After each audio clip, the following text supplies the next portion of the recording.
Hello, everybody, and welcome to the Afternoon Tune. I'm your host, Josh, and with me are my two co-hosts. It's your boy Chayse. And it's your boy Nick. And we got a good show today. Going to be discussing two movies, Nomadland and Nobody. One film starring Francis McDormand, the other Bob Odenkirk. We're also going to be, of course, doing the weekly reviews like we always do for the shows Invincible and Falcon and the Winter Soldier. We're going to be reviewing the penultimate episode of Falcon and the Winter Soldier, and then also episode 5 of Invincible. So that should be nice. How are you guys doing? Doing all right. Kind of tired, but can't complain. How about you guys? Yeah. How's things going with you, Nick? There. Not too bad. Yeah. Oh, okay, that's pretty just good. A different week. Okay, yeah. I see if you're playing the drinking game, the afternoon tune drinking game. Nick has spared you of his great hair. Yeah. And it doesn't seem like he'll be touching it too much. So Yeah, got the nice cap on and everything like that. So, very Yeah, very well, nice. like 5 minutes before we started recording, so it was like, nope, just put the hat on. Yeah. I've been pretty good. These guys, they're kind of some haters. You know what I mean? They're not good at supporting people. what do we do? I try to say like, hey, got to push the show back a little bit because I got to do a 5K. But then, they want to try to roast me for doing that. But Wait, what? You were doing No, a we're roasting 5K? you for bragging about running a 5K for charity. Oh yeah, that's right. I forgot to mention. Yes, it was for charity. I forgot to mention that as well. Thank you, Nick, for bringing that up. Yeah. It was for charity as well. Such a But these saint. guys, you know what I mean. But Wow, these guys, they good. yeah, I know. person. I try my I best. say with no bit of irony. Yeah, I try my best. You know what I mean. Try my best to do good for the community. You know what I mean. Because I know. every I don't great know. person needs to tell the entire world that they ran a 5K. Well, That's I was right. telling you all because I had to push the show back. Okay, a little bit. Yeah. Next time, why don't you just take a couple steps? Why don't you just post a selfie while giving?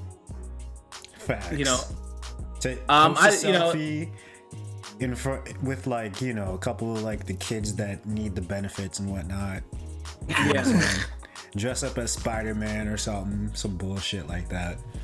Well, I don't like to brag. You know what I mean. I don't like to show out like that. So, I told these, I just told these guys about it, and they Just want did, to, though. get on my case about it. You know what I mean, stuff like that. But, that's what I did today. Just something slight. Not big. Even Bubbles is looking at you like, come on, really? Yeah. Come on, man. Just something slight like that, But it's going, just I'm doing my best, out here. Okay. Now, did you run it the whole time? That's the real question. I did run it though, 3 It's only miles. 5K. I mean, Yeah. you can't No, run I'm just testing because some people, it has been a long pandemic. Not too many people have been keeping up with their shape. Yeah. Yeah, very true. Did you pass out halfway, Josh? Were you No, like I did Michael not. Scott in the office? No, I did not pass out. I ate some nice pasta the night before.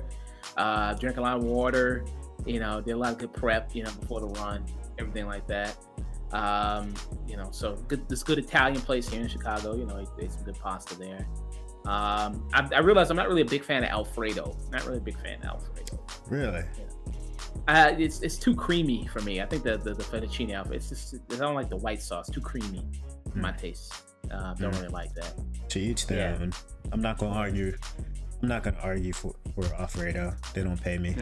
I'm not gonna argue on behalf of Alfredo until they pay me. Yeah. Nah, unless they want to sponsor the show, I ain't gonna say shit. What do you guys? All business inquiries reach out to theafternoonTune@gmail.com. Facts. What do you guys eat pasta wise? What do you guys like? I mean, when it comes to pasta, just throw whatever, honestly. As long as it got tomato sauce and the, actual pasta, I don't really care. I'm not picky about that. Yeah. You like the classic spaghetti meatball type thing? I'll take the classic. I'll take say like, what's it called, Alfredo, I'll take whatever. I'm not, like I said, I'm not picky at all. Like when it comes to food, as long as it's seasoned, I'm chilling. How about you, Nick? What's your favorite pasta? All right, hang on, my fucking audio is messing up again. Oh, okay.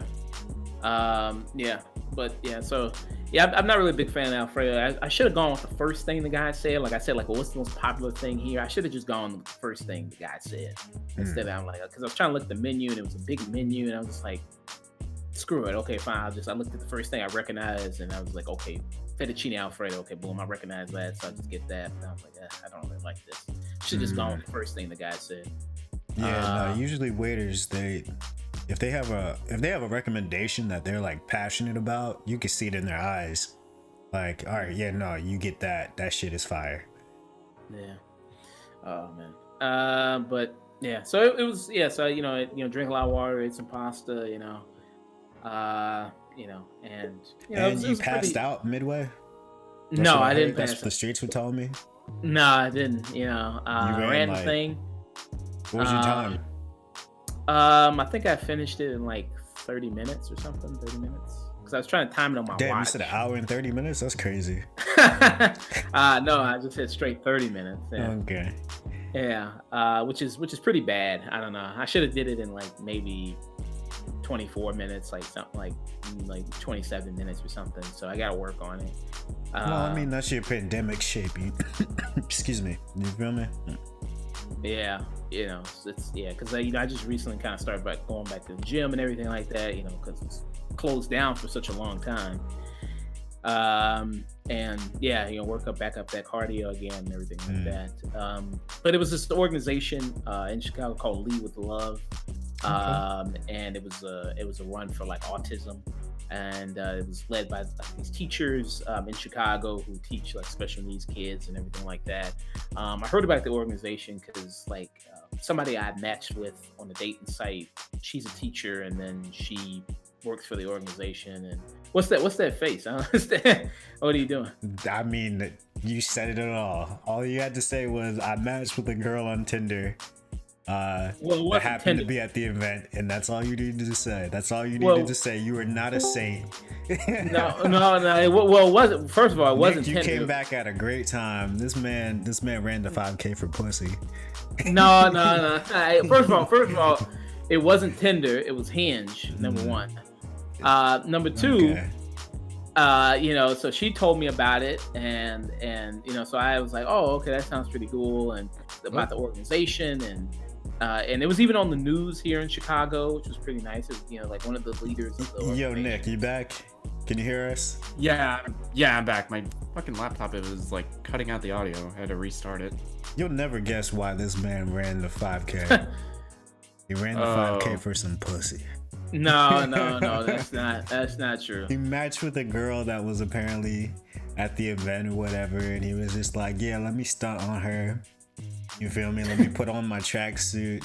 Let me hit this 5K for her. Make her think I'm in shape and shit. I see you, Josh. No. I see the play. You're not a saint. No. Josh. Just be upfront. No, the girl was telling you to run a 5K for her. Just say she wasn't telling me to run a 5K. She told me about the organization. Wasn't she though? No, she wasn't telling me to run it. She wasn't telling me. You wouldn't have known about it if it wasn't for her. Let's be well, real. yeah, because Let's not lie. Of course, you're going to talk about people's lives and stuff like that and what we do. So she says she's a part of this organization. The organization just so happened they're going to do a run, and I said and this was months ago. I said I was going to do it. So okay, how long into the conversation did she bring up the 5K in the event? This was like I don't know. This was we already been talking for a while before How long is a while? You're not answering the question. I don't know, like a couple of months. Like a month or two. We were talking, and then she talked about the organization and everything like that, what she's a part of, and I was like, oh, okay, cool. And I checked out the organization. Followed it on Instagram, whatever. Like, oh, okay, this is what they do and everything like that. And that figured out they were doing a 5K. I was like, okay, well, I told her like, oh yeah, 5K. I'd like to come out and show up for the 5K, because I'm just such a good guy, So, I was like, yeah, I'll do it, So You know, Hey, it was Nick, nice. You know, what you drinking? Coffee. Oh, I'm drinking tea. Some green tea. you know, So I showed up. Because I'm just that Okay. good of a guy. You know what I mean? Not a lot of people do that. Okay, good guy. Let's see Yeah. how far that takes you. Yeah. But let's move on to discuss some movies here. And our first movie of the day is gonna be Nomadland. We're gonna do Nobody. Nobody's gonna be first. Nobody, starring Bob Odenkirk. His John Wick, I guess you could say. In the situation. So it's another kind of these cases of an older male star. In his kind of late 50s, like you see with Keanu Reeves. Like you see with Denzel Washington, Liam Neeson, older guy like in his 50s, 60s, becoming an action star. Something very different from Bob Odenkirk, if you remember him. Obviously, he's getting a lot of praise for being on Better Call Saul. Got a lot of praise for which is a spinoff of Breaking Bad, which he was really great on that show as well. He also, has a very, sketch comedy background, working with David Cross, Mr. Show. So a lot of people know him mostly from, his humor and comedy. And this is a situation where, he gets to be in an action role, which I did appreciate. It's something very much a change of pace for Bob Odenkirk. And the training, that he went into it, he did, kind of, a lot what Keanu Reeves did for John Wick, really, practicing with guns and, working out for the role. And, he looks, really good in the action scenes, for a guy that is, I believe Bob Odenkirk is 57, I believe, if I'm correct. 58, 58. So, and he looks, really good doing the stuff. Here, it's just a basic kind of revenge kind of story here, or in a way, kind of a path, where a guy, something sets him off and he kind of triggers him back to his old lifestyle of what he was. And the inciting incident here is where there's a robbery at his house. Two people come and they break into his house, steal some stuff. Now it's not as bad as something like John Wick, where they kind of just really beat the crap out of him and then kill his dog or anything like that. This one, he doesn't have a dog to kill. But they kind of break in, they kind of punch his kid in the face. Kid was a little annoying, so I don't know, he kind of deserved it a little bit. I don't know, he's a little annoying. I mean, to be fair, he was trying his best. He was trying to defend his house, you know what I mean? Like anybody would do. But when, the dad basically just tells the kid, hey, let him go, they kind of look at him a lot differently now, kind of look at him, he's kind of a bitch, you know what I mean? Like, and when they call the police show up, man, if that was me and that was my situation. Everybody's talking to him like, man, I wish they came to my house. I was like, motherfucker. Yeah, you know what I mean? You're not about that life.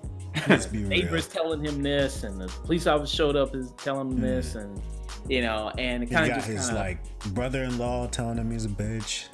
Everybody's calling him a bitch, honestly. Yeah. Which just kind of makes him go back to just the old ways, you know what I mean? The auditor ways, as they say. So here, it's a short film. It's only an hour and 30 minutes, so it goes by very, very quickly. A lot of people will draw the comparisons to John Wick because it's kind of similar style. Action scene wise, I don't think it's comparable. I think John Wick has much better action scenes in it, much more inventive action scenes. And then plus John Wick also built the whole universe with his films. You know what I mean? That you really see with this whole network of assassins and, all these other things like the hotel and this whole kind of mythology. This one, it really isn't trying to do all that. It's just trying to tell a very, very condensed kind of story, insular kind of story of this character, of this guy who was this former, assassin, this former, killer, and his path to kind of like reactivating that way of life. And I thought, it was well done. It gets in, gets out, which is what a lot of these movies are supposed to do, and it is enjoyable. One of the main villain elements here, I thought was a little like, for some reason in these revenge action movies, it's always Russians. For some reason, I don't know. The villain in this, he ain't shit. It's just like cut and paste, insert Russian mobster. But he's funny though. Like he's so cartoonishly funny. Yes, Yes, credit to the actor. He is so over the top that I cannot look away whenever he's on screen. Yeah. Yeah, I mean, he is somewhat enjoyable, but for some reason, it's always Russians. Just beating the shit out of a dude with the chair while he's in the hospital. That scene was hilarious. Just every time he was on the screen, it was just something over the top, whether it be in the bar when he's dancing to like Euro like techno beats and he's beating people up with broken glass for no reason at all. Like no reason, absolutely at all. And dude just said something he didn't like and he was just like, bang, I'm Russian. So what are you guys' thoughts on the film? I liked it a lot, man. I honestly,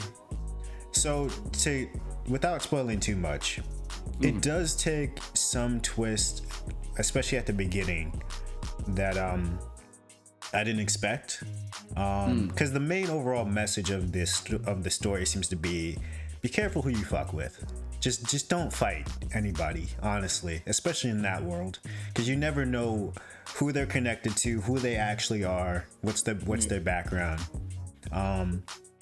And because like the initial event that sort of kicks off this story, in most action films, that would be the entire plot. You know what I'm saying? It'd be him trying to get revenge for the home invasion. But this one, it's kind of just like, without spoiling too much, it takes that sort of plot line, it deals with it, and it kind of sort of becomes something different and a lot more ridiculous, which I enjoyed. Because this movie does not take itself seriously at all, especially towards the end, and I love it for it. And there's like a proper escalation to this movie that I enjoyed. This movie, I think if it had a different color palette, this would be seen more as a comedy. This would be more of a straight up action comedy than it's kind of being sold as. Because this movie's kind of hilarious in moments. Like there's a running bit whenever Bob Odenkirk's trying to give like exposition, but it's always just someone dying, and then like in the middle of his story he'll just cut and the guy's dead. yeah, that was priceless. Especially the one at the house where he's like going into this, because like the way they do it, very often that's a trope that like is used in movies where like the main character or somebody excuse me, is just giving this big, know who I am. Yeah, that big massive exposition dump. But like here it's funny because like the dude is dying and these are the last things that he's hearing. And he could give less of a fuck. In the movie, starts off very interesting because I love the beginning of it where it shows like his whole routine, Monday, Tuesday, Wednesday. It shows like it's the same thing over and over again. He does the same thing. He goes for a run, does pull-ups, goes to work, gets coffee, does the same thing over and over and over again. It's the same routine, everything. You'd think he'd figure out the day for trash though. Yeah, you know what I mean. Goodness. Sometimes it just sneaks up on you, man. Every day, every trash day, it sneaks up on you. Hey, that shit sneaks up on you. Take it from me, especially it was Japan. You gotta separate your fucking trash. It's fucking annoying. But like over here it's Monday. I think for him it was like Tuesday. Like, come on now. Yeah. Tuesday's coming. Have your kid, because your son's old enough. He could take it out for you the day before. And it doesn't help, you got his wife who's played by Ellen Barskin. It's Connie Nielsen. That's his wife. Connie Nielsen.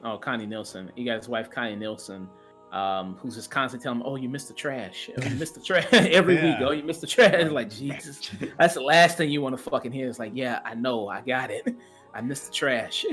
Yeah, I got it. I gotta wonder, like, what is their trash situation looking like? What do you mean? Like what do you mean? Is it like a lot? I mean, like, I gotta wonder if he's missing it every week, I mean, that shit builds up.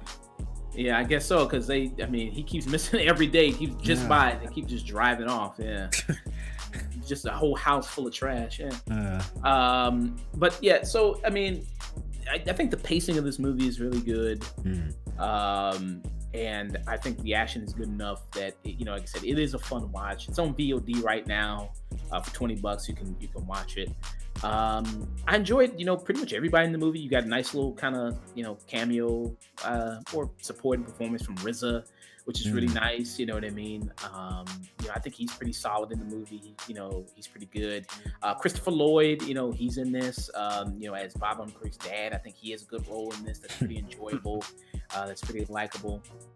The family element, there's not really much with the family, really all that with the wife or the kids or anything like that. They're kind of just there, for the most part. I thought, there's some okay stuff with them, but they're just not really a whole really big part of it. So for me, I would give it I think a solid 7 out of 10, or 7 out of 10 for me. What about you all? Yeah, no, I agree on the sentiment of a 7. I'd give it like a fun 7. Like, I don't know if I'd pay the full $20 for it, guys, but I definitely would look forward to this if it comes on like Netflix or Hulu or one of the streaming platforms, and you get it at or rent it at a little cheaper price, because it is one of those movies where like you could just turn your brain off and then just relax, because it's gonna be a great time. You're gonna be laughing your ass off the whole time. So yeah, it's 7. Okay, I never knew that Saul Goodman, the Better Call Saul guy, was gonna be an action star. If you told me that like 5 years ago, I was like, fuck off. But goddamn, Bob Odenkirk did the work. He looks great. The action scenes with him are fantastic. This is directed by Ilya Schneisler, I think is how you pronounce his name. His previous movie was Hardcore Henry.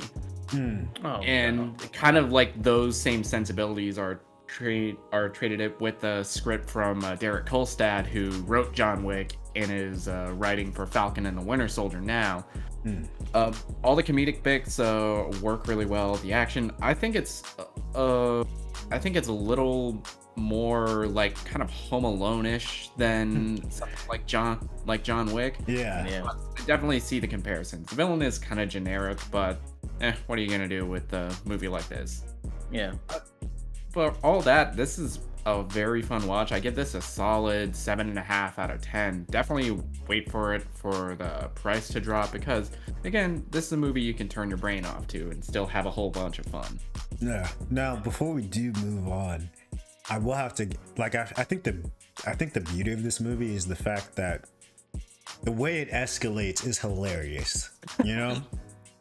Like, I don't know if I've seen a better movie display the concept of power creep before.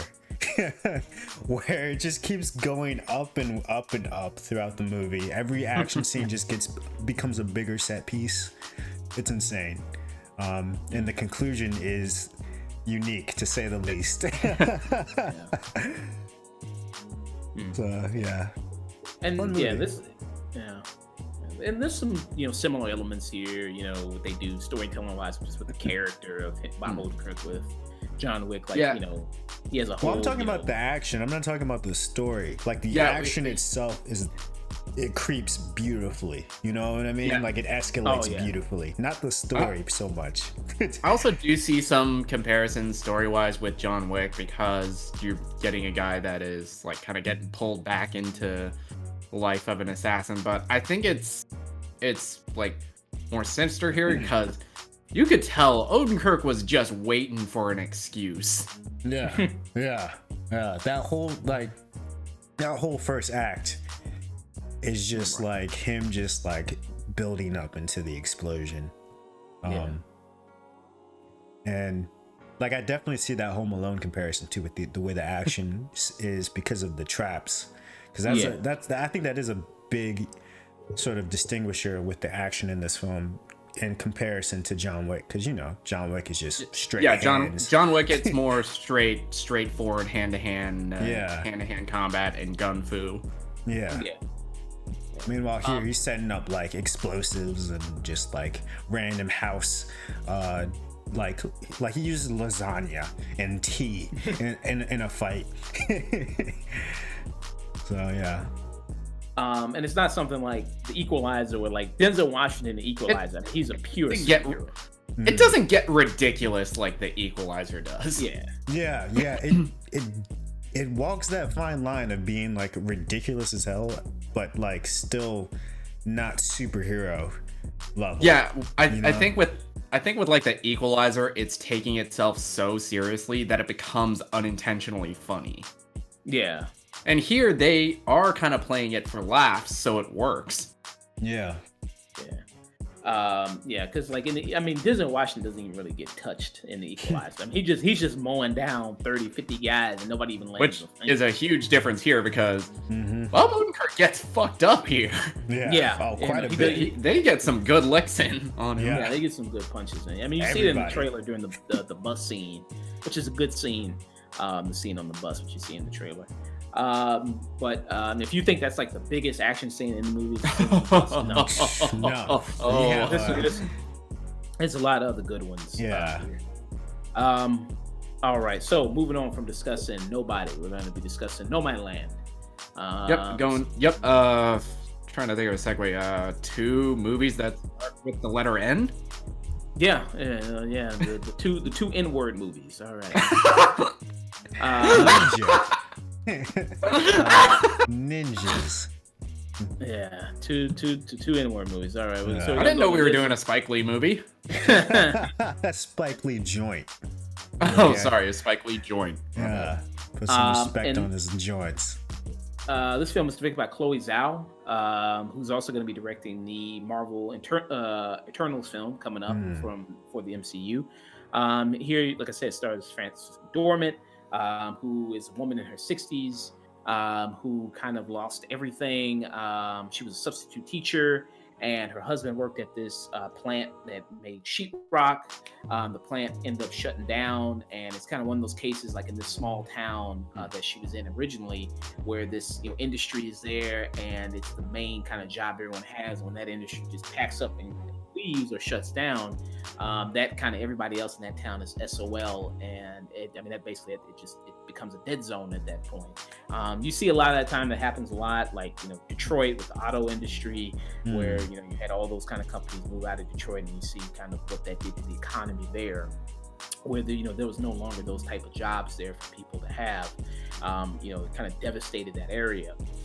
So she kind of packs up her stuff, rents an RV, kind of travels, America, picks up these little odd jobs throughout her travels, like working at Amazon, works at a fast food place, just to pick up some extra cash, to work on her vehicle, to feed herself, to, clothe herself, things like that. And, on her travels, meeting all these other people who are on the same path as she is, who do these RVs. And like we talked about before with Concrete Cowboy, how they brought in real life people who are part of this lifestyle, and that with the Cowboys in Philadelphia, brought in kind of those who were part of that lifestyle. They did the same thing here, where they brought in real people who are part of that lifestyle, who live in these RVs, who do the same things, travel the country, and there's a great scene in this movie where they have a bunch of people sitting around a fire, telling their stories, telling how they gotten to be where they are. One person saying, my wife got sick, and she died, and then I had to, that's the reason I packed up. One person telling like, my husband, had liver failure, and then, he was like 10 days away from retirement, you know what I mean? So he never got to live his dream of the sailboat he bought and just kind of living out his days. So, you hear all these kind of stories like that. And, these people, who are kind of the real life people in this, they do a wonderful job. It really kind of, more grounds the film, gives the film a very authentic feel to it. And they're just about as good as, a veteran seasoned actress like Frances McDormand in this. And it's impressive to watch. This is very much of a nice slice of life film, I would say, about this culture, about, kind of what these people go through. And sometimes normally you would kind of see these things kind of maybe be 2+ hours. This one's very, very nice, good length. It's an hour and 47 minutes. Mhm. And I think that's, very, very good length for this. I think there's a lot of really great characters here, dialogue here. I don't think it's the Oscar movie, you know what I mean, so to speak, meaning that it's not trying hard to be this Oscar movie or be this deep reflection on, American. It's not what we kind of have come to expect of what the Oscar movie is. This like deep, thought-provoking, bombastic drama where it's like they have that clip they play at every award season where Yeah. The movie is very subtle. Very it's a subtle. low key. It's very, very low key. Yeah, it's not, it doesn't have those big bombastic scenes that Nick's talking about where she's pouring her heart out, you know what I mean, giving that big monologue or anything like that. Like, she's not doing that. Her performance is very good. There's some good dramatic scenes in it, but it's not overdone. It's very well, put into the film. And that really, really makes the film, I think, even better. What did you guys think? Nick, you want to go first? I think this is probably one of the best looking movies I've seen that is up for this year's Oscars. This is like gorgeous cinematography, and you're just kind of beautiful lingering shots of like these wide landscapes in America. It's doing a great job at bringing in real people to bring a sense of authenticity to exploring what this lifestyle entails. Which is really fascinating because I didn't even know these people were around. Yeah. And I think Frances McDormand is fucking spectacular in this. I remember before I watched this reading that, right now McDormand is the favorite to win the Academy Award. And after seeing this, I get it. Because she's not asked to do. She's not giving like the normal Oscar bombastic performance. She's more subtle to it, and she's just really captivating to watch. Chayse? Okay. Please, guys, don't take what I'm about to say as shitting on this movie, because it is a great movie. Okay. It's just, I don't think it was for me, though. Okay. Yeah, because I do hope it wins best cinematography, because for sure I think it is definitely cinematography wise the prettiest movie that has come out this year. It's just that the protagonist's story I don't know, I just didn't feel that engaged with. I love the nomad community, and I love those scenes especially. I liked her sort of subplot with the love interest. Just them kind of helping each other sort of figure out or try to how to figure out how to deal with their past was interesting, and I liked that. But there's a good portion of this movie where she's isolated, and I feel like that's where the movie's story is at its weakest, in my opinion. It's just because her character's introverted, so she's not necessarily she's not the most charismatic to follow, in my opinion. But when she does have that supporting cast around her, that's when she finally comes alive, in my opinion. There is a lot of great critique, though, of like capitalism in this movie, which is not what I expected. But it's a nuanced critique. We talked earlier, Josh. Somebody said it was very libertarian, but I didn't necessarily take this movie as a libertarian wet dream. I took this more so as just like a sort of nihilistic, like acceptance, because there's nothing really right now we can do. You know? Yeah. But because finish. I do like this movie. It's just I feel like, for me at least, a good portion of the story just felt disengaged. But it's a very pretty movie. goodness, this movie is gorgeous, dude. Yeah. But yeah. Yeah, and the love interest that she had is played by David Stratham. Is her love interest in there, and he kind of lives the same lifestyle, and they have a good relationship in the movie that's fun to watch. And like Nick and Chase have been saying, the movie's gorgeous. I mean, times where she's just looking out into the, and just onto the land, and you see the sun hitting the mountains, and that skyline and everything like that. It is really gorgeous. I mean, even she just takes tons of time to just admire just the beauty of the land and of kind of that countryside and everything like that. And I think, to Chase's point, there are, a lot of kind of moments where you're just kind of following her, just kind of doing activities, whether it be kind of just working, a lot of more, kind of just simpler stuff, quieter stuff where she's not really interacting with anybody, that, just kind of just, you see what, kind of what she does just on a regular basis. And that may kind of slow the film down a little bit, seeing her do those things, but I thought those things are kind of important to see her do, just to see, how she kind of lives this life and what goes into it.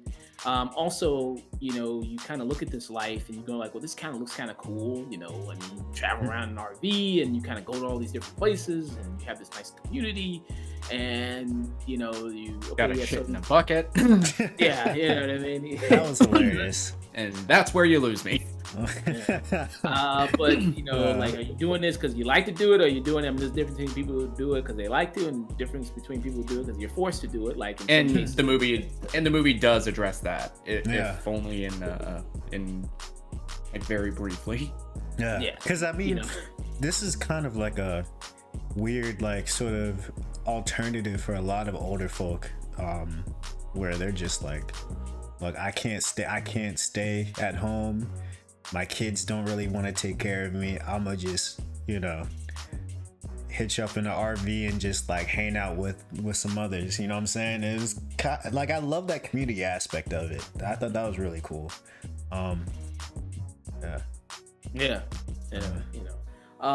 And the best stuff is when she's with the nomad community. And just sitting around there and how they kind of have these traditions and everything like that. Like when somebody of that community passes away, what they do to pay tribute to them. And I thought that was really nice. I think it's a beautiful film. Great performances. Love the real life people in this. Great direction from Chloe Zhao, I believe. For me, and this is, this, Minari, and The Father are kind of the favorites. It seems like with the Oscar discussions. Seeing this, I have to go see Minari, and then we're going to review The Father next week. You still haven't seen Minari? No, I still have to see that. Yeah, I still have to see Minari. Still gotta see that. But this one, I see why it's in the discussion. Busy doing 5Ks for pussy. Yeah, facts. Yeah. Yeah. Well, first of all, that's for charity. Don't forget that. It's also for charity. Right. Don't forget that. Okay. But yeah. The charity of Joshua. I mean, I enjoyed the film quite a bit. There's some slow moments in it, but I think it's a good pace. Hour and 40 minutes. You're not gonna. I guess it depends on who you are. I wasn't bored through watching it. I think it moves along very nicely. But I mean, maybe this is not gonna be everybody's cup of tea. But I think it is a very, very enjoyable film. So I would give it an 8 out of 10. You guys? I'm gonna give this a personal 7, but I do recognize that it's probably a 9 for most people. So that's it. For me, this is probably one of the best movies that I wouldn't know how to recommend this to somebody, because it is very slow, it is very low-key. I do see that a general audience kind of not really gravitating toward this. That being said, this movie is fucking gorgeous. Frances McDormand, she deserves all the praise that she is getting from the Academy Awards, and I definitely see this being the favorite so far. I can't really speak to The Father, I haven't seen it yet, but for me, this is 8 out of 10.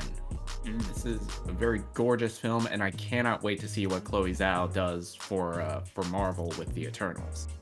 Yeah, that's gonna be pretty. That might. All I know is that that movie is gonna be the prettiest Marvel movie because she knows how to shoot. Yeah, and I definitely see Kevin Feige playing into that with the marketing for Eternals, like from Academy Award nominated director. Yeah, because I think this is kind of the first time they've had that. Kenneth Branagh, maybe. Yeah, Kenneth Branagh, who did the Thor. Was Taika Waititi, was he nominated before he did Thor too? Not at the time, no. Yeah, it was after Ragnarok. Yeah, it was for JoJo, right? Yep. Okay. Yeah. Okay. Yes, I guess. Yeah, maybe so. Yeah. So, all right. Moving on. They also tried to snag the director of The Farewell too to do a Marvel because I remember she was having a discussion when they did that whole directors roundtable that they do, and I think she said she got offered a Marvel movie, and the Martin Scorsese was there, and she was like, "Yeah, I mean, I didn't really want to do it," and then that's not Martin Scorsese. That's not cinema. Yeah, you know what I mean. But I mean, that's the thing. That's the the indie movie to big budget superhero pipeline. I mean, you see it all the time. Like that's the new thing now. Taika Waititi, he did like 2 little indie movies, and then all of a sudden, boom, you get a huge multi-million-dollar film. Chloe Zhao. I love it. Honestly. I love it. If anything, this gives your name more clout, so people are more willing to take a chance on your indie movie. Yeah, no, exactly. Because it's just like Chloe and Taika Waititi, especially, they make great movies. So to give them a big budget movie, I feel like you're almost getting the chance to balance what Martin Scorsese's criticisms were with a competent director, where like you take this roller coaster or you could take this roller coaster sort of fun movie and then kind of make it artistic to some degree. Because I dare anybody look at Thor Ragnarok and say that any work for hire director could have made that movie. That movie is 100% Taika's baby. Oh yeah. All right. So moving on from discussing Nomadland, we're going to be discussing Invincible, the newest episode. Yep. We're done talking about the cinema. Yeah. It's time to hop on some roller coasters. Time to hop on that nerd shit. Yeah. I'd be curious to hear Scorsese's opinion on Watchmen. I don't know if he's given his opinion. I'd be curious to hear his opinion on something like that, or something like or Invincible, or The Boys, or Yeah, I'd be curious to see what he thinks. But so here in this episode of Invincible, you have Mark going with his friend and then going with his girlfriend Amber to do a college tour. And so they're doing that. You have a situation with Eve where she finally just left her parents and going like, I finally think I know what I want to do. I just really just want to help people. You know what I mean? Not just stop big monster invasion, alien invasion type stuff. I actually just want to genuinely just go out and really just help people in everyday life. And you see her when she's going out, like stopping kind of these natural disasters, where she's kind of like helping regrow like these plants to help farmers. And it makes you think like people who kind of have that certain power set that really could just improve people's everyday lives like that, like Storm, for instance. Like Storm can control the weather. Like Storm could just go to any kind of place and just summon rain and just boom, there you go, crops just grow like that. Boom. She would fix climate change. I mean, she could fix climate change, but she's too busy fucking around with Magneto and the Brotherhood. Yeah, you know what I mean. She's too busy, fighting some chick that's naked and blue. You know what I mean. If you get rid of that, it's like Storm. Your power set. You really be more useful if you too busy fucking around with the ugly mutants. Yeah, you know what I mean. Fighting. That's my favorite scene in fucking X-Men 3. Is like, there's nothing to cure. There's nothing wrong with us. Yeah, says the bitch that can control the weather. Yeah. But I mean, she's trying to, too busy fighting the Toad and making bad jokes and shit like that to actually, you actually could really actually do things better. But okay, that's just You me. could do some shit, but you're too busy. You wanted this. You wanted to fight. That's what it is. Yeah. Yeah. But She don't care about the planet. So you have kind of certain people with kind of that power set. So what she's doing is kind of doing that, which I think is really nice. And you see that she looks kind of fulfilled doing that type of stuff. You know what I mean? Really improving the lives of daily people like that, which is nice. Also, big thing in this episode. So you have Debbie, who finally discovers, she takes this suit to Art, and she finally discovers that Nolan did kill the Guardians, which kind of makes you think Nolan was kind of really stupid for wearing his suit. Like, why did he wear his suit to the fight? That is really stupid. You know what I mean? Like, you couldn't just. No, better question. Why didn't he destroy it the first opportunity he had? Yeah. I mean, I guess he was just banking off of.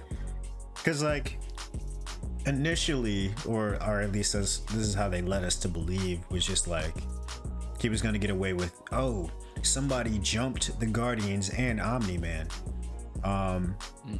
But if it was that easy to just inspect the suit, it's kind of just like, wow, like this because we really risked it all. We still have 2 more episodes left, or 3 more episodes. I'd love to hear what reason he has to justify, because Debbie is convinced, but he's also not going full on the defensive. He's still like, okay, you're drunk, we'll talk about this in the morning. And I think Omni-Man is a way more interesting character than, say, a Homelander, because Homelander would have just killed her as soon as she found out. Well, we don't know, because Homelander, they're kind of different, because he's just somebody that was raised in the lab. You know what I mean? Like, Omni-Man had a life, and he grew up on this planet with other people, and kind of, he kind of grew up in this kind of lifestyle. Homelander just kind of grew up in this lab just to serve a purpose, to work for this corporation. That's this whole kind of thing. You know what I mean? Not for some greater, higher good. You know what I mean? Like Omni-Man is kind of doing. So it's kind of a different type of situation. Yeah, you know what I mean? This is a little bit of a kind of different situation there. But yeah, so you see her, like the scene she finally just confronts him and just figures out, you know what I mean, after all this stuff. And it's very interesting to see where things will go from here, because from what I understand from people who read the comic, that it's kind of no spoilers, I'm just saying, for people who read the comic, which I bought the comic just recently, nice thick edition. They're like that, you know what I mean? Just watch your words. Yeah, but I haven't started reading it yet. So from what I'm hearing from people, so it's going a little bit different directions, and I know a lot of the characters are different. Like Debbie is like, such a lush in the comics, and she's not really anything, and she doesn't find out till way later. And so it's very interesting to see where they'll go with this, because she's a very competent person. She's very very intelligent, and very good person. So it's interesting to see what they'll kind of, where that whole dynamic plays out. I think. From what I've heard about people who read the comics, all the female characters in this are written way better here than they are in the comics, because the character Amber, from what I understand, she's just more like a damsel in distress. Debbie, she's just kind of the same way. I will say here are actually active characters in this. I will say one thing. Granted, The Walking Dead has gone on for way too long, but there are some things that Robert Kirkman, I find interesting about him, is that whenever he adapts one of his properties, he always tries to find a way to make it better. And and sometimes it works, sometimes it doesn't. But so far for this, from what I've been hearing, it's been working just fine. But that is interesting that, because I guess as a writer, he always feels like, there's always little things that you could tweak and fix. But yeah. Because I remember you, Nick, saying that the first issue, you didn't even get to Omni-Man killing the Guardians in the first issue. Meanwhile, here it's just you're thrown into it. Yeah, it was like not even the end of the first episode, and then what the? Because this comic debuted all the way back in like 2003. So I mean, this comic's been around for a while, for a long time. So to see it to be finally adapted, and I think after all those years, there's a lot of stuff you could probably look back on. Like, yeah, I should have done this better. Could have done. Yeah, definitely a lot of cultural norms that were more okay in like 2003 that you can't really do now. Yeah. So what did you guys think about the episode? I thought it was alright. It's not gonna end up being my favorite episode, but it was interesting just to see, just to sort of hang out with the guys again, in terms of just like hang out with Mark, Amber, and what's his friend's name? Oh, William, who's voiced by Andrew Rannells. Yeah. I love I mean, I know they're not just solely in Big Mouth, but like I recognize their voices from Big Mouth, so I keep hearing their characters, and I love that. But yeah, I thought that was fun to hang out with them for a little bit. It's kind of, at first I thought it was gonna be a calm before the storm, but with Invincible, the storm is always brewing. And it's still very dark towards the end. It's not afraid to get there. This show, I think, more than other like superhero parodies, it's always gonna take a look at kind of the real world consequences of superheroes. Yeah, people that you love and care about are gonna get caught in the crossfire. Yeah, just like with William and his love interest in this, who was voiced by Jonathan Groff. Yeah, and just like that whole sort of like bit where William figures out he's invincible, that was hilarious. I still don't comprehend how Amber hasn't figured it out yet. Like, she's been making out with this dude for the past. I doubt that she's even seen Invincible up close. Yeah, but like that was all right. Yeah, you got a point there, because William, he had a good like minute to like look at Mark. Wait. Yeah, he was like literally looking up at him. He was like, wait, hold on a second. Wait, what the? Amber was probably just watching from behind, just like, I guess, yeah. And but still, kind like, of things. All right, whatever. I'm not gonna argue too much, but she was kind of getting on my nerves this episode. Yeah. She was kind of getting on my nerves too, but at the same time, I don't see where she's wrong. Yeah. Because that's just kind of what happens when you like keep secrets from your partner. It's like, yo, what the fuck? Yeah. And things reach a breaking point here with Mark and Amber, where it's kind of the last straw. You know what I mean? Tons of times. I mean, it's that superhero life. You know what I mean? Where you kind of live that dual identity. You always have to kind of be away. You always have to kind of save people. Even though Mark doesn't always do the best job at that, but not at all. I mean, I would like to see what his stats are. Like what's his ratio? Like what's his save people to people dying ratio? like you know what I mean? Somebody's got to be tracking these stats. You know what I mean? Like, well, I mean, if we're counting Martians, he's taking an L. Yeah. I think his fight record is like 2-7 or like 9 at this point. Yeah, he loses a lot. Despite all that like power, he has no hands, like, at all. No. Yeah, cannot fight. His dad got to teach him how to fight. Like, like enough of the flying around the world. Like, this man needs boxing lessons or something. Because it's like, wow. I mean, like, because in this episode, the villains of this are kind of like these RoboCop looking ripoffs. Where you have like on this campus, people are being kidnapped and then being turned into kind of these these robot-esque creatures. Yep. And the villain in this is voiced by Ezra Miller, who is playing Ezra Miller. Oh, that was Ezra Miller. Oh, okay. I didn't know that was Ezra Miller. You couldn't tell. No, I didn't recognize it. I was like, okay, Ezra Miller, yeah. I guess I didn't recognize him. He didn't choke out a woman in this. He didn't choke out a chicken, drag it to the ground. He was close to it. He was about to. Yeah, you know what I mean. So I didn't recognize him. But that's pretty nice. But there's a scene where they call them Titans, and one's got him kind of held up, and then they're just punching them. They're just boom, boom, boom, take a turn. They I'm like, jumping Jesus. Yeah, like Jesus Christ, bro. Like, do something. Like fly up in the air or something. Do something. Like, he just taking it. He just bam, bam, bam. Yeah, like, you know, and this is like just I don't know how many days. I think they said it was like before this, and then he gets his ass whooped again because he got his like ass whooped last weeks after Battle Beast fucked him up. Yeah, you know what I mean? Where because they would like you see last episode they were talking about they beat him up so bad like he didn't even have any skin left on his stomach or something. Like all his insides were like exposed. Yeah, it was like Jesus Christ, like damn. Can't catch a break. Yeah, bro, like definitely you need some fight lessons, man. Definitely. Yeah. Somebody get this boy some boxing lessons. Random Rabbit. Come animated and come teach this boy how to fight. Jesus Christ. Because his dad is not helping at all. Yeah. His dad said, "I'll let you get your ass kicked just to teach you a lesson." Yeah. That was probably the funniest thing about last week. Omni-Man was just watching.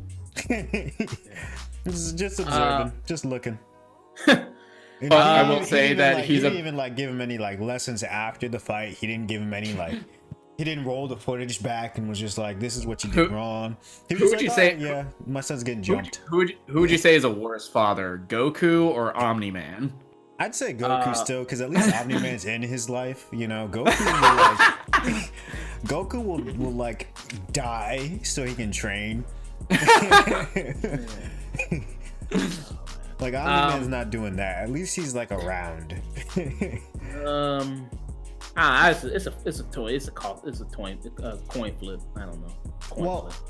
To be fair, at least Goku's a somewhat good person. Yeah.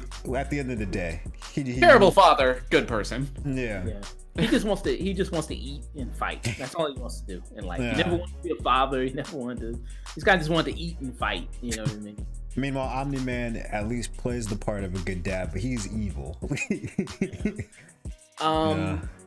So yeah, I mean, you know, I thought this was a solid episode. It's definitely not as brutal as the other episodes they've done so far. So I thought that was a nice breather.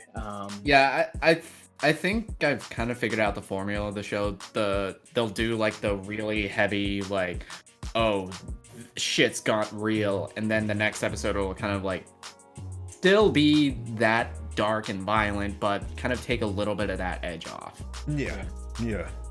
Because this is definitely more in line with the tone of like the second or the third episode. What did you all think? Like, what do you think is Robot's obsession with Monster Girl is? What do you think that is? I don't know. I think it's kind of like paternal, because I've read some stuff about the comics where it gets a little weird. Well, I mean, she's basically a lolly, but she is like 30 or something, right? Yeah, 25, yeah. I mean... Yeah, 25, but cursed to, look like a child. Yeah. Still weird, though. Yeah, still very weird. The whole thing is weird. Still weird, and if anything, Kirkman can improve from the comics, at least that. Yeah. Like, can't she have, like, a different curse? there's many different curses throughout the world. You can find something different. So do they ever explain like the genetic DNA that Robot gave the Muller twins? Does they say? Oh, like, he pulled that from Rexplode a couple episodes. Oh, Rexplode. Okay. I keep wanting to call him Jay. But yeah. Where do you think that is going? Like that whole plot line with him working with the Muller brothers and him having this DNA and giving it to them. What I think could be happening, and don't tell me if I'm right, because I know you spoiled yourself. I don't know. But what I think is what's going on is that he's cloning them just in case. Like if anything happens, they have a contingency plan. That's what I'm thinking. I don't know what any of the tube monster thing that he serves has to do with any of this, but I'm just going on a hunch, just like saying, oh, if the last Guardians got clapped so easily, just in case they get clapped, at least we have clones. Okay. Nick, I don't know. See, where I kind of don't want to say because I kind of spoiled myself. Yeah, I spoiled myself with Robot. Okay. So I can't say. Hate to see it. I think I'm the only pure boy on the podcast. I stopped after reading the Omni-Man stuff. That's when I stopped. Hey, I was trying to see if, is this gonna turn into like a Twilight situation? And another big thing that happened in this episode, you see the Molitorans digging up the body of Immortal, which is one of the Guardians. So, that could get really interesting. Them digging up an Immortal is like a contingency plan or something like that. So, see where that goes. So yeah, it was kind of very solid. Ironic name. Yeah. Well, I don't know exactly what all his power set is. I mean, if they're bringing him back to life, I guess. I mean, so he can be a person that can be brought back to life, I guess. So. Well, I mean, I'm just saying it's ironic because he's definitely not immortal. I think it's kind of like a Wolverine situation. If you like cut his head off and you like keep it separate from his body, he kind of stays dead. Okay. So then why wouldn't Cecil just give him his head back? True. Yeah. I don't know. Well, I don't know. So I guess we'll figure out next episode, I guess. Yeah. All that stuff there. The kids also said something about like if you like drink something from him, yeah, you if you like, drink his powers yeah, or something. you drink from his skull, you get his powers, bro. Yeah, another frat boy who was voiced by Justin Roiland. The show it's doing a great job of like mixing veteran voice actors like Roiland with people that are kind of newer at it, like Ezra Miller and Jonathan Groff. Yeah. It's.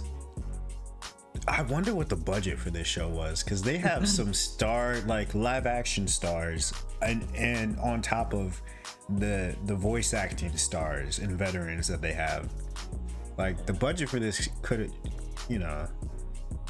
had to be insane. Yeah.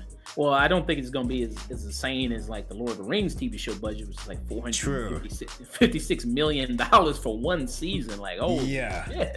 Jeff definitely needed to see some more Frodo in his life, I guess. I don't know. Yeah, $456 million. Jeez, dude. Holy crap! Like they really trying to, I guess, have their own Game of Thrones. I guess it's like, wow. Yeah. I mean, it can't end any worse than the actual Game of Thrones. True. True. Yeah. Speaking of that, very briefly, the Game of Thrones Twitter said winter is coming. I don't know what that's supposed to mean. I'm not getting my hopes up, but I think HBO said that they're like doing like like entire show like marathon, like all the way from seasons 1 through 8. They're just having them play back to back to back on HBO. Yeah, because it's the anniversary. Like, okay. Since it first premiered. It's what, the anniversary of like when it premiered? Yeah, when it first premiered, the anniversary of it. Yeah. Maybe on a lighter show we could talk about our Game of Thrones opinions 10 years later, but this is what it crazy. is. Crazy. That was like 10 years ago that show premiered. Like, wow. Yeah. That's kind of crazy. And it's crazy how like we emotionally were invested for 5 seasons, or some people 7 somehow, and just the way it died off. Yeah. Well, I mean, you're gonna watch the spinoffs, so. Am I? Yeah, I mean, those are all based on the books, right? So like Duncan and Egg and Duncan and Egg is. Duncan and Egg is, but the Targaryen one where they're trying to find, like, I don't think that's based off of any book. Oh, but I thought they were doing one called.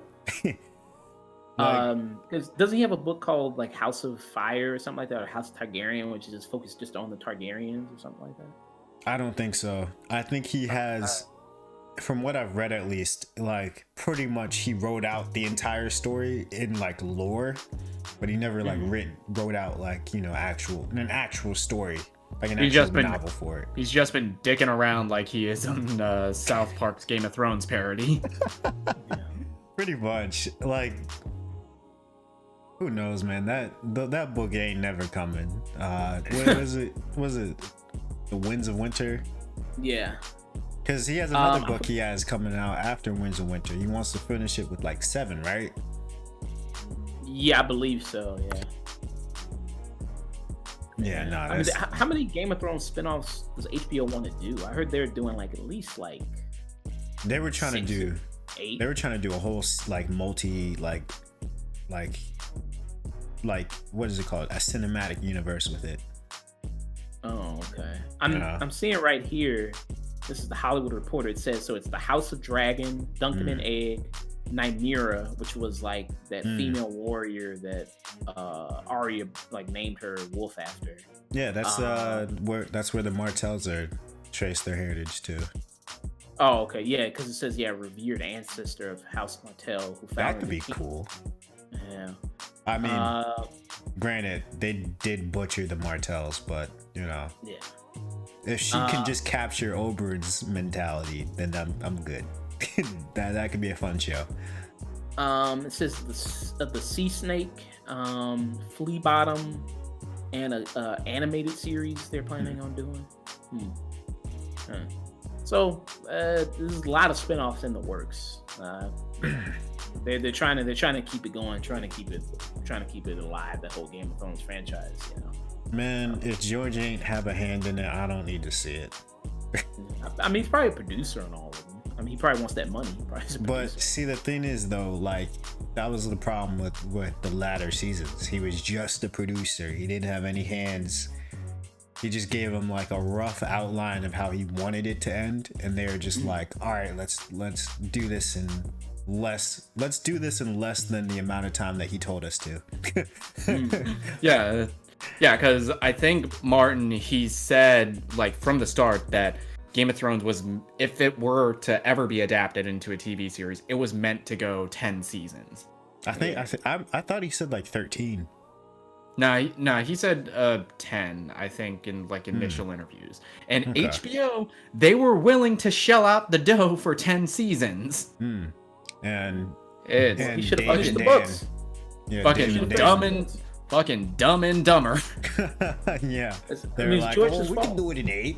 Let's get the Star Wars money. It's George's fault. He should have finished the books. That's his fault. I guess. Yeah, I mean, I'm pretty sure they thought the books would be done by then. Did they really? Because they apparently were fans. They should have known his writing speed was not to par.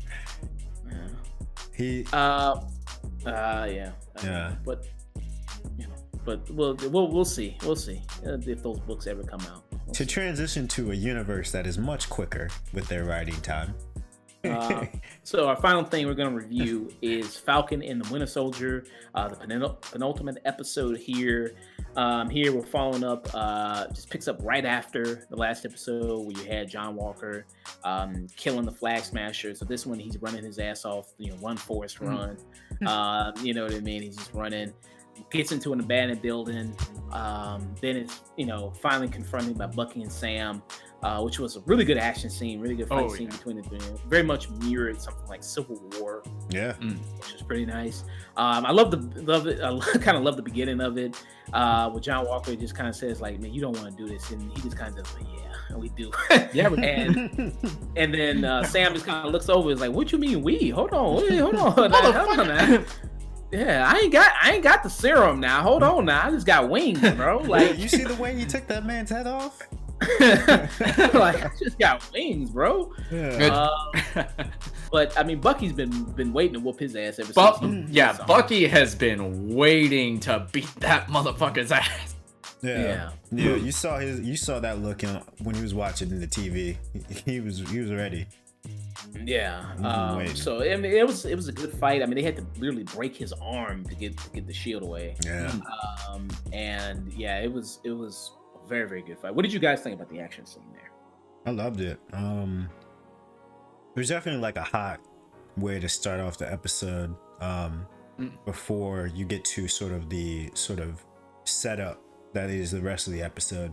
Yes. That's kind of this episode, it's kind of like the calm before the storm, really. Yeah. But you had to like get Walker off the table as far as like him being Captain America and getting Sam the shield back, which thank God, like all those scenes from the trailer of him messing with the shield, thank God it's not like the last shot of the season. Thank God, because I was really worried about that. And I love the way that they dealt with John Walker. 'Cause Something at you'll first never see in real life. Facing Yeah. consequences for killing a guy on duty. But I mean, like, I feel like in his case, as Captain America, since he was caught on video for the world to see, that the optics in 2021, it's just not a good look. Or 2023, because the snap world. Yeah, 5 or 7 years. Yeah, the optics just don't look good. So it made sense for them to be like, all right, yeah, you gotta go. Yeah, and towards the end of the episode, you see him practicing with the shield. Because at first, him and he's kind of see a great of like them playing catch with the shield. Yeah, that was funny. Yeah, him and Bucky are just trying to play frisbee with it. You know what I mean? Like, just like, hey, throwing it against the pads that are on the trees and stuff like that, and them talking back and forth, and kind of gets better with their relationship and everything like that. Kind of explores their relationship a little bit more. And I'm going to talk to you guys about something, with just that conversation and just with the Isaiah Bradley conversation and just what you guys think about that later on. But it's funny. It was fun to see him practice with the shield because he was kind of tossing that thing. It's like, oh shit, that thing came in fast. Like he's trying to toss it, just bouncing off it. He's like, yeah, you would be kind of scared as hell to catch that thing. It's like, I don't want that to cut my head off or slice my fingers off. Like, but he's training, doing the running, doing a nice montage. You see him push-ups, getting in shape, trying to wear that shield proud, trying to do it, which was pretty nice. And I thought that was a nice, cool scene when you see him. But in after the fight they had with Walker in the beginning, which like you said, really kind of was a bang to really kind of set off the episode, which was really nice. We see John Walker. It's kind of like in front of kind of like this trial, kind of, but it's not a court martial because they said he avoided a court martial due to his exemplary military record. And they asked him like about where the shield was, but then he said he didn't know, which I don't know why he just wouldn't tell him. Like obviously the obvious person who would have the shield is Sam, so I don't know why he wouldn't just tell him Sam had the shield, unless he just wants to get the shield back himself. Probably is the thing. He does. He wants to get it back himself. That's why he's probably not telling him why Sam has it. And then kind of one of the things coming in these episodes that people talked about was like there was like this big cameo that was going to come from a major actor, and it turns out it's Mephisto played by Evan Peters. It was Julia Louis-Dreyfus, who's playing a character called Contessa Valentine, Valentina, who is a character from the comics, I believe. Yes, she's a character that's a longtime SHIELD agent, and in the comics eventually became Madam Hydra. Okay. Very interesting. And she's kind of like playing in this. I'm thinking she's kind of playing like the anti-Nick Fury. She's like kind of setting up her own team of like people that are more willing to get their hands dirty. That would be interesting. Because a lot of this episode seems like it is setting up Thunderbolts a little bit, which is an MCU Disney Plus show that is going to come out in the future. So here she's someone who's like, I'll represent you. She also talks about the shield and says like, well, it's not technically government property. So that may be a thing like, hey, they kind of, maybe say because they stole the metal, it's vibranium, it's not technically, government property or whatever. So that'd be kind of interesting to see where that goes. I mean, you know how the U.S. works. They confiscated it. Yeah, you know what I mean. They kind of took it with force. You know what I mean. Yeah. They had to free it from terror. Yeah. So there was oil in the shield. Yeah. Well, I mean, vibranium is MCU oil, pretty much. Yeah, I mean. That's probably the most precious thing on this, on this MCU world. Vibranium. Yeah, vibranium, because they do everything with vibranium in Wakanda. They brush their teeth with vibranium. They wash up with vibranium. They wash their clothes with vibranium. They do everything with vibranium. You know what I mean? It's like, wow. It's like, this is this metal that can do everything. It's like, okay, but yeah. So she's saying like, hey, I can represent you, and then the whole conversation about the shield. So we'll see where that kind of goes with that. And you guys all saw the post-credit scene, right? Yeah. Oh yeah, him just doing like Home Depot his own shield. Yeah, where you see him melting his, his medal of honors into the shield and everything like that. So, more kind of. Can't wait for the next episode. He tosses that shit and just breaks. I don't know. I mean, he was welding the thing pretty strong. I don't know. Maybe that maybe shit ain't vibranium, man. Yeah, no, it's not vibranium, and he's also like super soldiered up. So he's gonna like toss that joint, and that joint's gonna be like paper. Yeah. Paper mache. Well, we'll see. I mean, because obviously they're teasing maybe a showdown between Sam and Walker, maybe at the end, or maybe they're gonna, because it seems like, maybe they're gonna be doing that at the very end.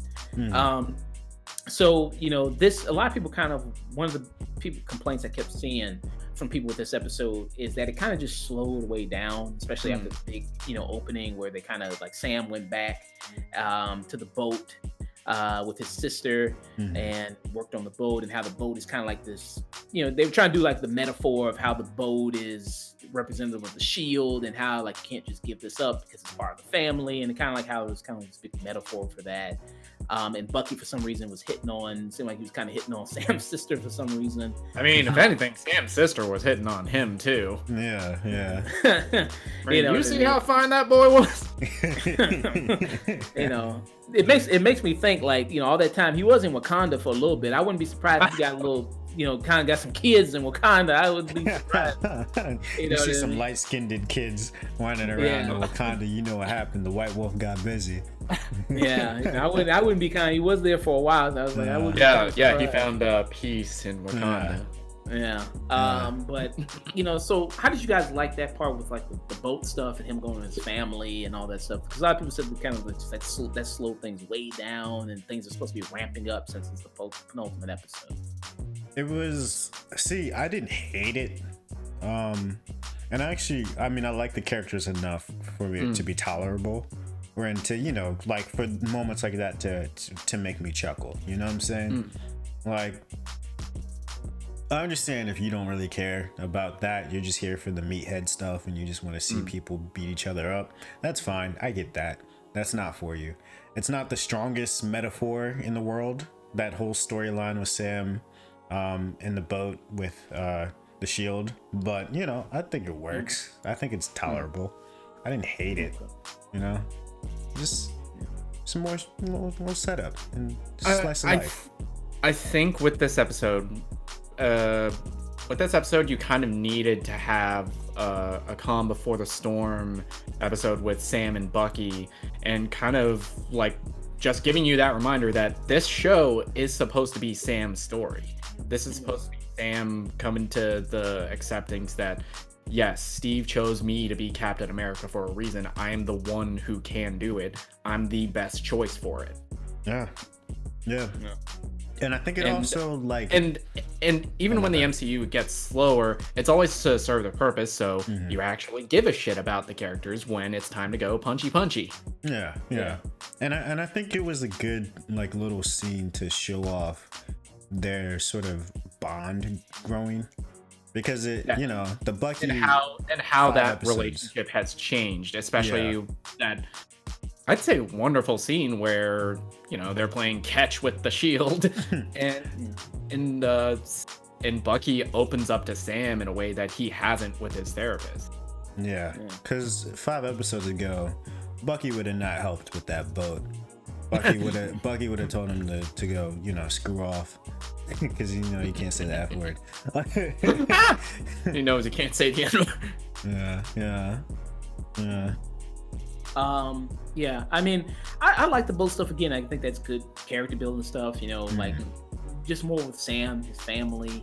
So I like that stuff. Again, these shows, like I've said multiple times in the past, it gives you an opportunity to explore these characters more than in the movies, because in the movies it's such just secondary supporting characters that he really couldn't do this type of stuff in the movie. So I do kind of appreciate them kind of more doing the stuff with his family, and I think, like I said, it's the calm before the storm, and with the big episode they're going to do in the final episode, so I don't think it had to be exactly ramping up tension exactly for the final episode.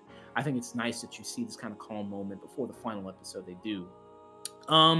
One of the big things in this episode also was his moment with Isaiah Bradley. He goes to him with the shield, talks to him about his experiences, like, well, hey, why didn't you just do it? You could have been the next Captain America, and how he kind of just lays it all out for him. And he was like, no self-respecting black man would ever be carrying that shield. You know what I mean? Or representing, that shield.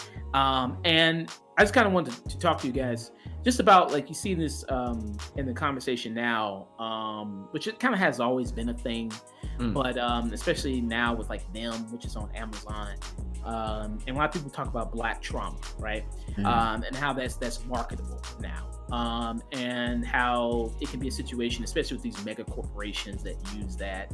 I was even just reading a tweet about a video game that was going to do like about a simulation about like two black people getting pulled over by the police. Like that's going to be like a video game simulation or something like that. And it was like a father and son. You see, a lot of these, slavery movies are still kind of out there, still big. And of course, people know with the Disney Marvel movies, it has military contracts tied to it. Right, you know what I mean. So even times they are critical of the government, they are critical of the military. It still, has that. It's on the basis of the military allowing what they will allow to show, and allow to present. So, in a situation like this, where you have Isaiah Bradley talking about real life things that happen to black people, especially black people in the military, because even a situation where black people were in the military, not even being treated fairly. Being in America, serving the country, but also the way black people were experimented on, because there was a case where, black people in the military and, they wanted to test gas masks, and they brought in black people to test these effects of gas masks and then use them. And a lot of black soldiers died from that. Of course, people know about the Tuskegee experiment. So, with these type of things, you kind of just on the fence with them, because it just seems like, yes, I mean, it is coming from this mega corporation that is Disney, just like how a lot of these stories come from, whether it be Warner Brothers, whether it be from any other company. But a lot of these stories don't really get told, because, like, for instance, like with Watchmen and the Tulsa Massacre, not a lot of people knew what that was until they saw Watchmen. Yeah, right? No. So my biggest argument against that whole thing, especially going on Twitter right now, is there's a difference between awareness and exploitation. And I hope people don't try to confuse the two, because I think with and I'm gonna say it like this: if they had shown what Bradley went through to a super graphic, super just sort of like overdoing it kind of way, kind of like that one movie with what's her name? What was that movie that we reviewed that was a slave movie that kind of sucked? Yeah, if they did it just for the shock sense, that's where it's exploitation, because it's you're basically just profiting off of just shocking people. But I think the way that they're doing it with just like this conversation between two men debating over whether or not a black man should hold the shield, whether a black man can represent America in this capacity, I think that in itself, and just him giving the examples of like what they did to him, that's bringing awareness. That's not exploiting our trauma. You know what I'm saying? Is it like there's a very fine line, in my opinion. Is it performative, you think? Performative? Excuse me. I think in this context, it works. I don't think it's performative.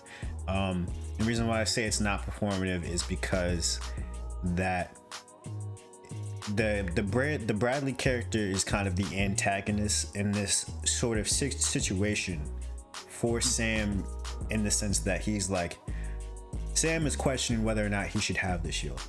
And that is a question that is his answer is very nuanced, in the sense that it's not necessarily a good thing for him to be Captain America, but it's not necessarily, a degrading evil thing either. You know what I'm saying? As long as he makes it his own and he's trying to do the right thing and he does do the right thing, that's what matters most. But I think that the Bradley character brings the realism in just how gray the military is, how gray and sometimes even evil to some degree the U.S. military is, you know, that it's just enough that I don't think it's performative. I don't think it's like fake. I don't think it's like tacked on for woke points. I think it genuinely felt like that was the character that this Bradley person was supposed to be. Right. You know, because I don't know if Nick knows, because like there was a comic of his brother called The Red, White, and Black, which they did explore a lot of those elements there with that character, him being a black America. I don't know if Nick, I mean, do you know anything about that comic at all? I have not read that. Okay. What do you think about just that whole conversation with Isaiah Bradley and Sam? I think it was just purely as a character building, it was important to have that conversation, because I think it would have stood out a lot more if that scene got cut. It was like, really, you had this black Captain America and you didn't even like address some of the implications of what that means to the black community. It would have stood out a lot more if you didn't. I do think it is a little performative, but I also don't think it doesn't cross that line into exploitation. Because a lot of like what happened to Bradley, it's left up to your own head, and again, what you can imagine is going to be 1,000 times more horrifying than anything that somebody can show you. Yeah. And I know it's coming from Disney, but the reason why I say it's not exploitative or performative even, I think it's because, you know, shit like this actually happened. If it was performative, it would have just been, oh, here's Black Captain America. Look at him. Everybody cheer for him. You know what I'm saying? Like, this is a much more nuanced take on it. And, you know, Bradley's not cheering Sam on for taking the shield up. He even says that no self-respecting black man would carry that shield. So the fact that Sam is he said you a coon for carrying that shield. Yeah. So the fact that he's calling him a coon basically for carrying the shield, I feel like that's and then Sam taking it up because he philosophically believes that he can do it his own and right way. I think that's nuanced. I don't think it's that performative. You know what I'm saying? The performative would have been if he had been paraded around like John Walker was. Yeah. I mean, obviously with the show, like it's, you know, about Falcon and the Winter Soldier, about the government, you know, about a show about kind of Captain America's shield, you're gonna have to involve politics in it, and things like that. And I kind of understand people's criticisms coming to that, because a lot of people go like, you know, I just want to see black people just have a good time and just be black people, you know, not deal with any of the horrors of the real life world and everything like that. And I think, you know, you see there's just not a good balance, because there's so many of things like them, which I haven't seen them, but it's a show that's on Amazon. I hear, you know, a lot of descriptions about the show, and that it's graphic. All I really heard graphic. was that an infant was being shooken up in a plastic bag, and I was just like, nah, that's not for me. I'm good. Yeah. I don't need to see that. And it seems like, you know, with the success of things like Get Out, with the success of maybe something like Lovecraft Country, that instead of looking at like what made those things successful, it's like the great things about those movies wasn't the white horror aspect of it, of, you know, white people are evil or something like that, but it was the kind of the fear that, like, especially on something to Get Out, like, of being black and being kind of in this situation, especially being in the sunken place, right, and kind of this white America, right. I think was something that was the point that was trying to be made. You know what I mean? With something like Get Out, which, you know, liberals, you know what I mean, they still watch the movie and still goes, you know, it just goes right over their head. Especially the guy who played the dad, Bradley Whitford. Like, it's amazing to like see him on Twitter and things like that. Like, he really is like, wow, I get why you would cast as the dad. I totally get it. Like, you were perfect. You know what I mean? Because like they even did an interview with him. And he says like, yeah, I didn't realize until the end, like, the dad was supposed to be the villain. I didn't realize that. I didn't get that. Yeah. You know what I mean? So it is kind of perfect. He wasn't acting. Yeah, that was really him. You know? Yeah. He really did try to vote for Obama a third time. That was really him. You know what I mean? Yeah. So it's tough in this situation because like recently there was something like with Luther where criticism got lobbed at that, where this woman, she talked about Luther and was like, well, this isn't a black show because the black character of the show is played by Idris Elba. He doesn't eat Caribbean food, he doesn't have any black friends, you know what I mean? And so it's not really, it's not a black show. And I mean, Luther, I mean, it's just about a guy who solves cases. I mean, he's a detective.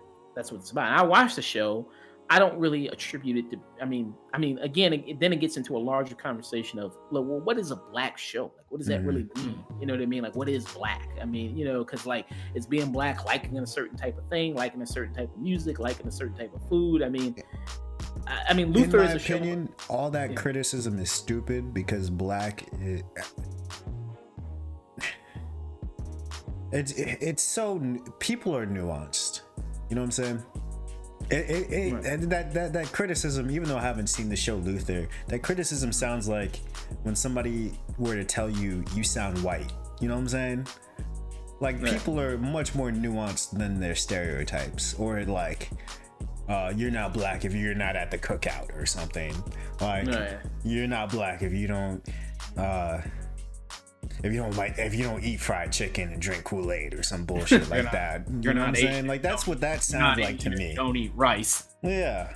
No, I hate those criticisms. Those criticisms are part of the reason why I hopped off of Twitter for quite a while. Because it's just like I see it on my timeline too much, and it's stupid. Y'all motherfuckers complain about anything. Yeah. Oh, he doesn't have any black. Like, what are you gonna do? I'm surprised they didn't hop on Lupin for that, because he has a white wife. He doesn't have any black friends, noticeably. He does hang out with the one black dude in jail, and he even helps him out. But like, that's about it. But is he not a black man in a French society? You know what I'm saying? Like, I think that argument is so dumb, bro. Because the thing about Luther is anybody could be Luther. I mean, it just so happens Idris Elba is just Luther, and he's great at playing that character. But an Asian guy could be Luther, a white guy could be Luther. You could remake Luther with like Henry Golding or Andrew Koji. Yeah, it's not really race dependent on Luther. It's just a guy who's just a very intelligent detective who cares about getting justice, and he just solves cases, and he's very, very good at it. A whole bunch of actors auditioned for it, and Idris Elba got the part. You don't have to read into it that hard. Not every movie is trying to be the perfect cultural representation of what it means to be black. Yeah, but then some shows just want to be shows that have a black actor in it. Isn't that what y'all wanted? Isn't that why y'all loved Sylvie's Love? But then there's some people, because like Luther is written by, like, it's mostly white people that write Luther. I think it's mostly a white writer. So you don't really, not to say white people can't write black stories. I mean, there's plenty of times they can. But if they had did that, and if they tried to do like bring in this big black experience with Luther, and then they fucked it up, a lot of people going, that's inauthentic. That's exploitation. Yeah. But I think, like, as a writer, in my opinion, as long as you're writing, as long as you know what your character's motivations, their goals, their motivations, and you treat them as people, that's all that truly matters. It doesn't matter like whether they're male, female, non-binary.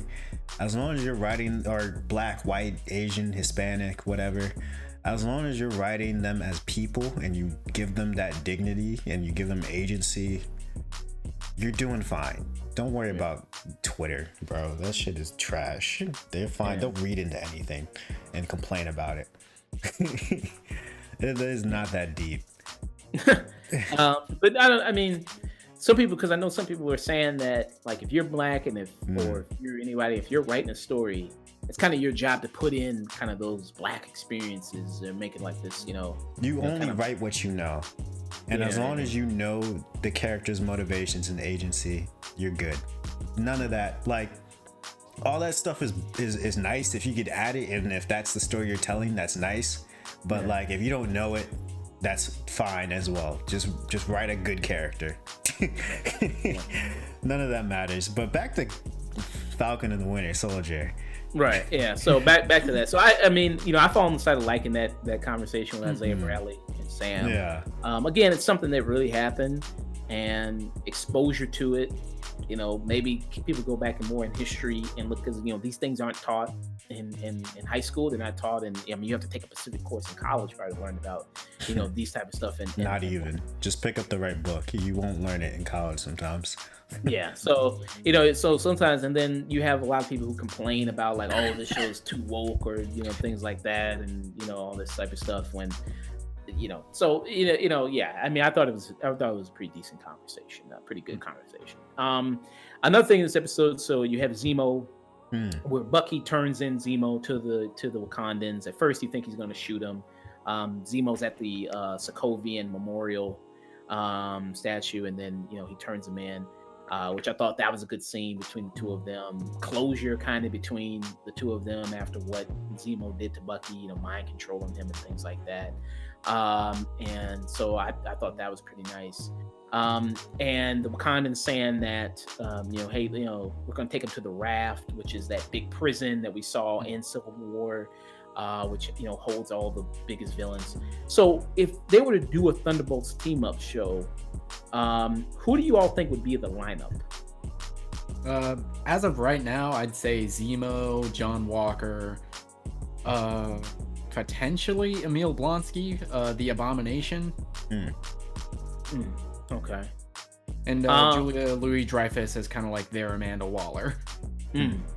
Okay. I don't know anything about Thunder Force, but is there any iteration? No, Thunderbolts. Thunderbolt. Thunderbolt. But is there any iteration where Loki's in there? Because maybe they could shoehorn alternate timeline Loki. I don't know. Maybe that's asking for too much. I think Loki would be too much of a wild card to be trusted with that team. Okay, true. I don't know. That just sounds like a concept that Loki would be part of. But yeah, you're right. Let's see here. So I'm trying to look up some different lineups of the teams it has. So from the MCU currently right now, because I asked some other people this question on social media. Some other people said like, so obviously Zemo, obviously John Walker. Some people brought up Ghost, which I thought like, oh, okay, that makes sense. And Ghost was the character from Ant-Man and the Wasp. She was the villain in that. So I was like, okay, that makes sense. I'm surprised nobody brought up Vulture. Vulture was, I think, Michael Keaton. Vulture would probably be maybe a good addition. They might not though, because of Sony. Well, I mean, maybe not. Abomination. That's probably a lot of people brought up Abomination. Also, maybe I don't know. Maybe Morbius. Maybe I don't know. Depending on Jared Leto. Maybe how that movie turns out. Once again, Sony. I don't know, because Sony desperately wants to do the Sinister Six. Like they've been plotting on that movie for 20 years now. Yeah. So I don't know. I don't think any Sony related, Spider-Man related characters are coming into that brought up lineup. Also, Taskmaster, who's going to be the villain in the Black Widow movie. So I could see Taskmaster and George Batroc being a part of that. Yeah. So also another big thing about this episode. So is this basically with Sharon Carter? Is this basically confirming that she is the Power Broker, or do you all think that the Power Broker still is a character to be revealed? I don't know, man. Because you see her on the phone, and you see her that she was the person that coordinated. She recruited Batroc to the Flag Smashers.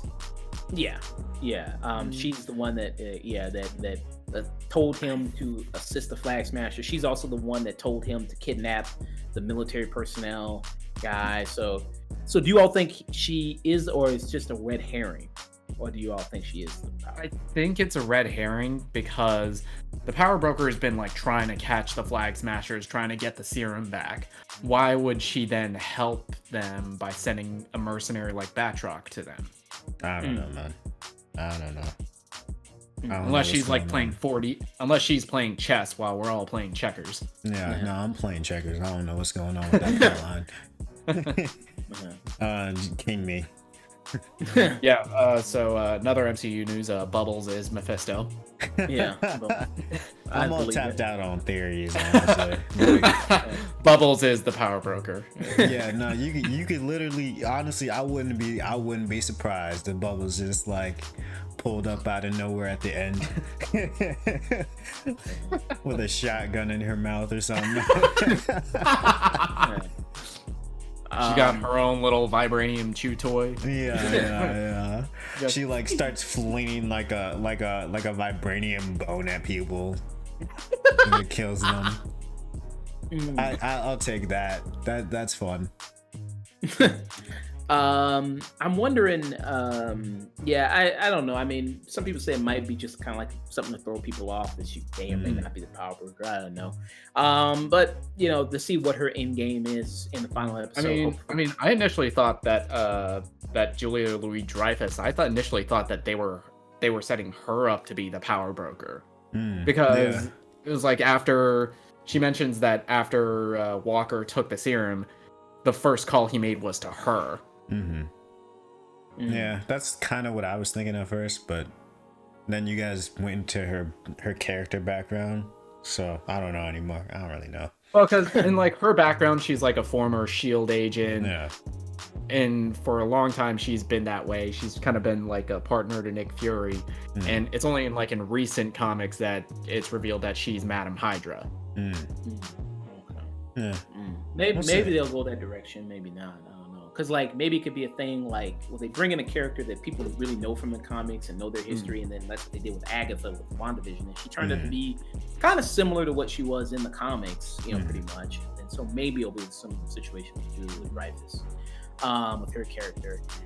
To go back a little bit with the Bucky and Zemo scene. So he still is welcome in Wakanda. He just has to take a little bit of a break. You know what I mean? He can't go there for vacation right now, but just wait till things blow over, because he did break Zemo out of prison. He also asked them for a favor, which they do comply with the favor, and hook Sam up with presumably a new suit. That we see, a vibranium suit. Everybody's gonna have vibranium suits, I think, in the MCU. Everybody's gonna get drip too hard. Yeah. Everybody's got their own nice personalized little vibranium suit made by Shuri. Everyone's got that drip. Yeah, you know what I mean. So I'm eager to see what they'll do. I wonder if it'll be like the red, white, and blue kind of Sam Wilson costume. I wonder. Don't know. So it's gonna be kind of cool to see what they do with his character and his costume, and kind of the final episode. So predictions for the final episode. What do you guys think is gonna happen? There's gonna be fights. They're gonna be hella fights. That is my sole prediction. There's gonna be hella fights. There's gonna be a lot of bombastic fights, but I wouldn't be surprised if the fights end rather quickly, because you still have some loose threads in the story to wrap up, like with Bucky, with Nakajima, and have him make amends with him. Yeah. Because you can't bring that character up in the first episode and then just ignore him. Yeah, very much so. Yeah, because that was a good conversation him and Sam had, and said, you weren't, kind of redeeming, so you just avenging. You know what I mean? You weren't. And how they kind of said we kind of got to move on from Steve. Steve was cool and all, but his word wasn't the end all be all of everything. Yeah. And you kind of got to move on a little bit from what he said. He wasn't always right, about everything, which I thought was pretty nice. How they're kind of just turning their own characters now, which I don't know if Steve is dead, because they say Steve is gone. So I'm cool with it. What's gonna happen with Steve?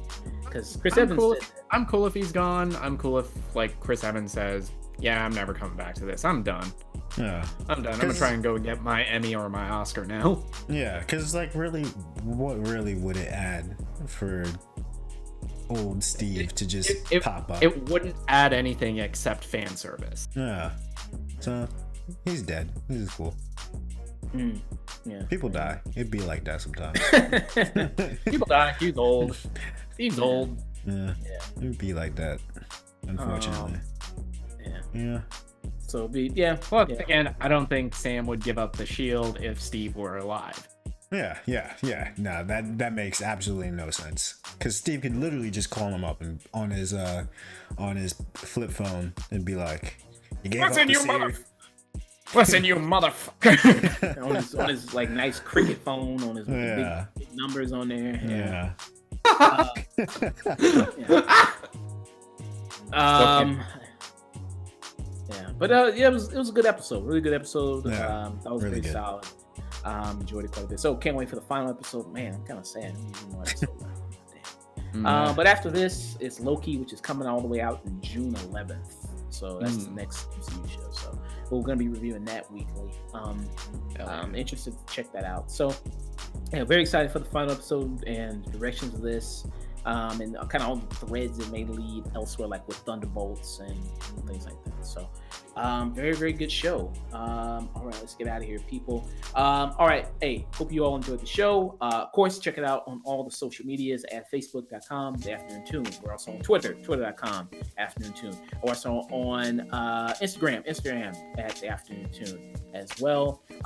We're also on Twitch, twitch.com/The Afternoon Tune.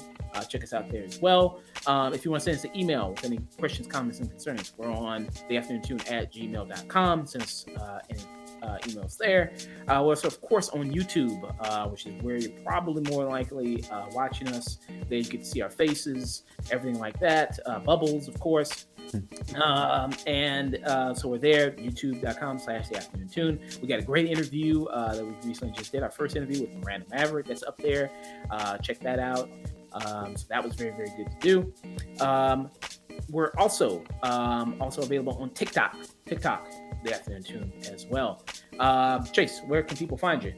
You can find me at Mr. Chayse Mac on Twitter, Twitch, and Instagram. That's spelled MRCHAYSEMAC. Where can they find you, Nick? You can find me Twitter, Instagram, Twitch at Night and Day Nick. Yeah, very awesome. And we're also wherever you listen to podcasts, like Spotify, like Apple Podcasts. Leave them 5 stars, leave them a review, like, subscribe. To, of course, the YouTube channel. That also does a big help to us as well. Boosted up 86 subscribers right now, trying to get to 90. Then trying to get there, just trying to get to 100. Just trying to keep building up, keep doing it. Of course, we're going to try to keep doing it more consistently, putting out that good content. Next week, we're going to be discussing Mortal Kombat. The Mortal Kombat movie's coming out. Going to be discussing that. Also, we're gonna do our mix of like cinema with discussing The Father, Academy Award nominee for Best Picture, then get into our meathead shit with Mortal Kombat, Invincible, and Falcon and the Winter Soldier. Well, I mean, we kind of did that here too. Yeah. So we got those reviews coming up. That's going to be coming up. It's going to be our next show. We're going to be discussing those things. So all you people out there, hope you enjoyed it. Hope you enjoyed listening. And don't forget to always Stay tuned.